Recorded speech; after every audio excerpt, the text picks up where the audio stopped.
श्री मणिकर्णिकाष्टक।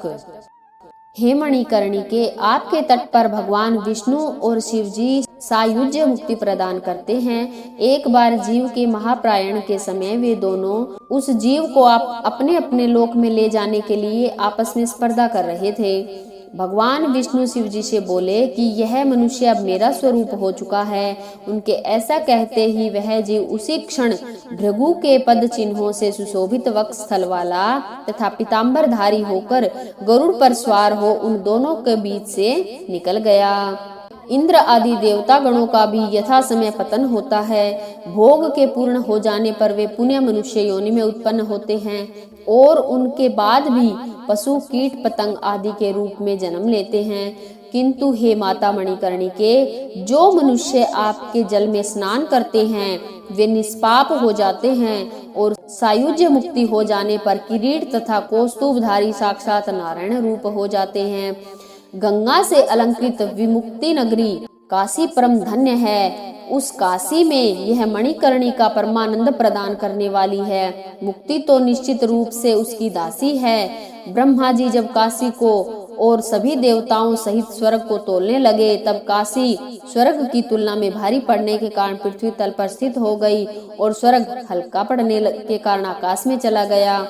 गंगा के संपूर्ण तट अति उत्तम है, किंतु उनमें काशी सर्वोत्तम है। उस काशी में यह मणिकर्णिका अति उत्तम है, जहाँ मुक्ति प्रदान करने वाले साक्षात भगवान विश्वनाथ विराजते हैं। संपूर्ण पापों का नाश करने में समर्थ यह स्थल देवताओं के लिए भी दुर्लभ है। पूर्व जन्म में अर्जित किए गए पुण्य समूह की प्रतीति कराने वाला यह स्थान पुण्यशाली लोगों को ही सुलभ हो पाता है। दुख सागर में डूबे हुए जो प्राणी समूह है उसका उद्धार कैसे हो सकेगा, यह विचार करके ब्रह्मा जी ने कल्याणदायिनी वाराणसीपुरी का निर्माण किया।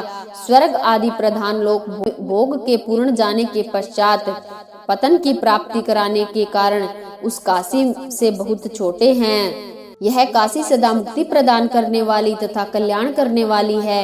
यह धर्म अर्थ काम और मोक्ष रूप पुरुषार्थ चतुष्टय प्रदान करती है। मुरली धारण करने वाले, गोवर्धन पर्वत धारण करने वाले तथा वक्षस्थल पर श्रीवत्स चिन्ह धारण करने वाले श्री विष्णु भगवान एक ही है।